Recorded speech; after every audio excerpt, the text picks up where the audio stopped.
200 টাকা আলি, এত দাম? অন্যান্য দেশে রোজার মাস আসলে সবকিছুর দাম কমে, আর আমাগো বাংলাদেশে সবকিছুর দাম বাড়ে। শয়তান রোজার মাসে পলায় না, শয়তান রোজার মাসে ব্যবসায়ীকেও গাড়া হিসাব বসে। আচ্ছা ঠিক আছে, আমার 1 পিস লেবু দেন আর 1 পিস শসা দেন। একটা লেবু, একটা শসা, এইভাবে তো আমরা বেচি না। কাকা, আমার আজকের ইফতারের জন্য অল্পই দরকার, বিপদে পড়ছি, দেন। আচ্ছা, বিপদে যখন পড়ছো তাহলে দাও, কোনটা কোনটা নিবা? এই তো নেন। এই নাও, 60 টাকা হইছে। এই যে নেন 80। যাক, লেবু শসা হইছে, শরবত বানান যাইবো। কিরে জীবন, তুই ইফতারি নিয়ে আইসস? দেখছস ঠিকই আমাকে লাগে ইফতারি নিয়ে আইছে। দেখি কি ইফতারি নিয়ে আইছে।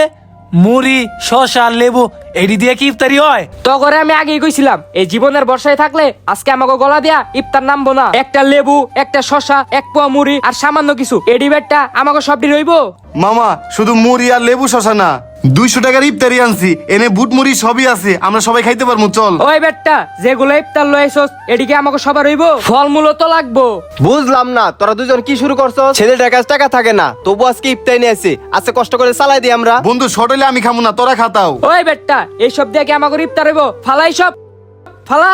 তুই যদি জীবনের সাথে ইফতার করস তাহলে কর, সুমন আর আমি রেস্টুরেন্টে যা ইফতার করে আসি গা। হয়তো ঠিকই কইছে, আইসিয়াম চল। আচ্ছা চল।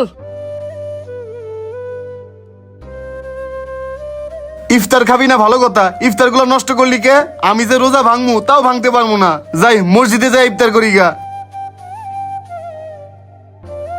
মামা, জীবনে তো অনেক রেস্টুরেন্টে ইফতার করলি, আজকে আমার ফেভারিট রেস্টুরেন্ট সিস্টার কিচেনে ইফতার কর। এতদিন তো আমার পছন্দের রেস্টুরেন্টে খাইছি, আজকে তোর পছন্দের রেস্টুরেন্টে খাই, খাবারের টেস্টটা কেমন দেখি। আচ্ছা, ভিতরে চল তাহলে।